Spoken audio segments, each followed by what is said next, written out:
Magandang araw, Joy Nostalgia Community. Panibagong araw, panibagong kwento na naman ang ating matutunghayan mula sa ating homeowner dito sa Pasinaya Homes ng Santa Maria, Bulacan. Samahan niyo akong kilalanin ang isa sa aktibong youth volunteer ng nasabing komunidad. Ako po si Pao Ordonio at ito ang Pasinaya ng Dangal.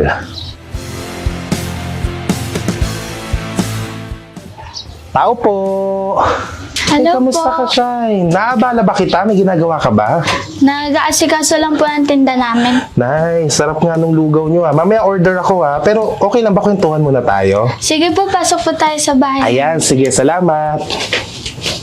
Ayan, magandang araw ulit sa iyo, Shine. Maaari ka ba munang magpakilala bilang pasimula ng ating kwentuhan? Ako po si Christine Shine Joven and I am 14 years old po. Okay, Shine. Pwede mo bang ikwento naman kung kailan kayo lumipat dito sa Pasinaya at saan din ba kayo nanggaling? Nanggaling po kami sa Caloocan at lumipat po kami dito noong January 2022 lang po.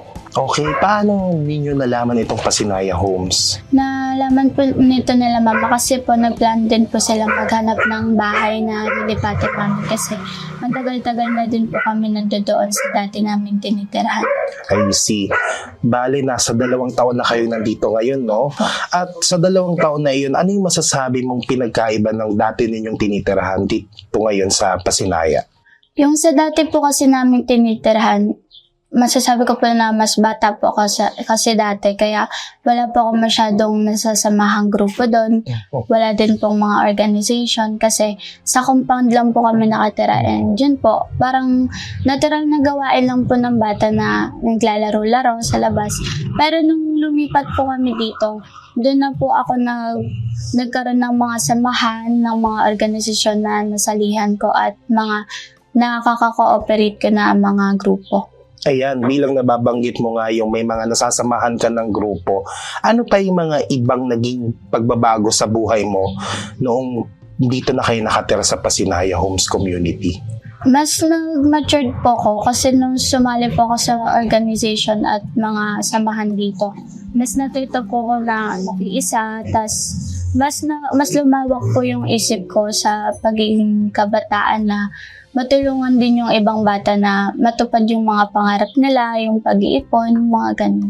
Wow! So, dahil kinikwento mo na yung tungkol sa organization na yan, pwede bang malaman kung anong organization yung tinutukoy mo? Ang organization po namin is Youth Eco Savers Organization. Yun po yung may mga bata po kaming hinahanap na gustong makapag-ipon para sa mga pangarap nila at yun po, tinutulungan po namin sila na magawa yun. Bilang nabanggit mo yung tungkol dyan sa organisasyon na iyan, maaari mo bang ibahagi kung paano rin kayo natulungan ng Joy Nostalgia Foundation? Sa Joy Nostalgia Foundation po, natulungan po nila kami na magsimula at bilang mga kabataan din po kami na wala pa masyadong alam po sa pagbuo ng organisasyon, yung JNF po yung nakatulong sa amin para masimulan yung organization namin at lumago.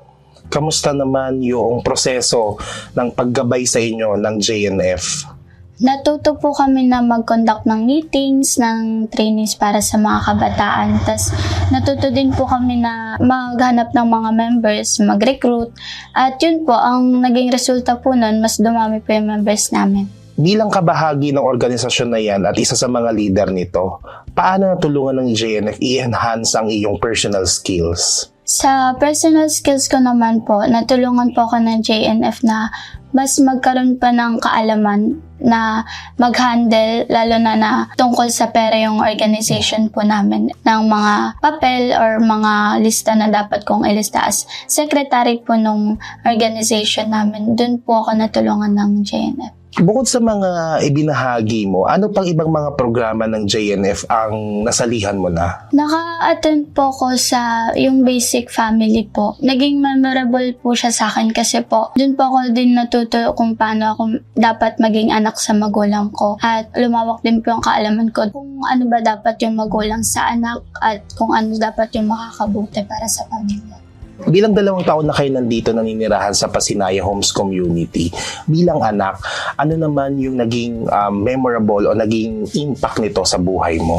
Yung naging impact po nito sa akin is mas naramdaman ko po na safe ako at naramdaman ko na may sarili kaming bahay kasi po isa itong subdivision at makikita nyo naman po may guard naman po sa may gate at yung dati po kasi namin tirahan, compound lang po talaga siya and may posibilidad na may makapasok na ibang tao at hindi ko po ramdam dun yung ganun ka-safe na environment. Ano yung pinaka tumatak sa'yo o pinaka nagustuhan mo dito sa Pasinaya Homes Community? Yung nagustuhan ko naman po dito is yung mga samahan kasi po dun po ako sumaya, dun po mas lumawak yung isip ko po. And sa mga organization, yung mga kinokontak nila na program, yun po yung maganda dito sa community. Pagdating naman sa mga amenities dito sa loob ng Pasinaya Homes Community, ano yung pinaka-favorite mo o yung pinaka-lagi mong pinupuntahan at nagagamit? Yung lagi ko pong pinupuntahan dito is syempre po yung chapel po namin kasi po part po ako nun, choir po ako din and youth din po ako nun. So yun po yung pinaka-favorite ko din po dito sa community and sumaya po ako nung nalaman ko na may itatayo silang ganun kasi magiging part po ako ng chapel and sa dati po kasi hindi ko po natupad yung pangarap ko din na maging youth kasi may age limit po dati and batang-bata pa po talaga ako nun. Sa ating pagtatapos, Shine, bilang isang anak, paano mo bibigyan ng definisyon o pagpapakahulugan ang salitang responsable?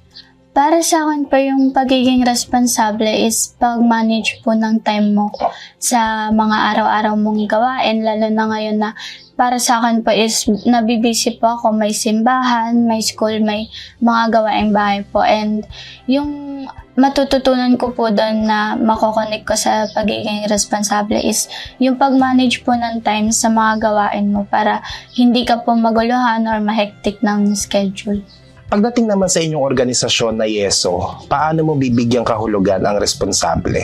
Kailangan ko maging responsable doon lalo na hindi natin makukuha agad yung tiwala ng mga taong sumasali. And pagiging responsable din po doon kasi isa akong leader and kailangan ma-handle ko yung mga kabataan kasi pinahawak sila sa amin ng magulang nila. Kaya yun po, kailangan po namin maging responsable sa part na yun. Shine, maaari ka bang magbigay ng mensahe sa mga kapwa kabataan mong nakatira rito sa Pasinaya Homes? Ganon din sa Joy Nostalgia. Ang mensahe ko naman po is para sa mga kabataan na nandito sa aming community is tuparin nyo lang po yung pangarap nyo and gawin nyo lahat ng makakaya nyo para matupad nyo yun.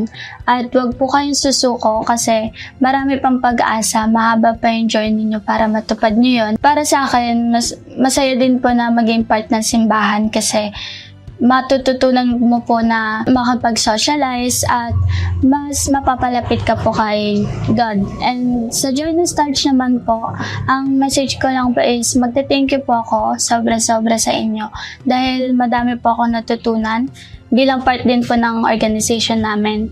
Nagpapasalamat po ako sa pagtulong nyo para makapagsimula kami at mag-grow pa.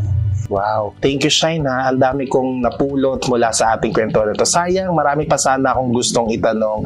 Pero dahil maiksi lamang ang ating oras. Pero muli, maraming salamat sa pagpapahiram ng iyong oras. Salamat din po. Natunghayan natin ngayong araw ang isang kwentong pasinaya mula sa mata ng isang kabataan. Sa kanilang murang edad, nakita na nila ang kahalagahan ng pagkakaroon ng sariling tahanan sa isang komunidad na nag-iikayat ng kanilang natatanging ambag, kausayan at galing. Si Shine ay isang testamento na hindi lamang sila isang homeowner, kundi kabahagi sila ng progresibong pag-unlad ng komunidad ng Pasinaya. Ang kanyang pagiging responsable bilang anak, estudyante, manggagawa sa simbahan at leader ng isang organisasyon ay isang yaman na kailan may hindi mananakaw sa kanya. Iyan ang tunay na pasinaya ng dangal. Muli po, ako si Pao Ordonio. Magkita-kita po tayo muli sa susunod na episode ng Pasinaya ng Dangal.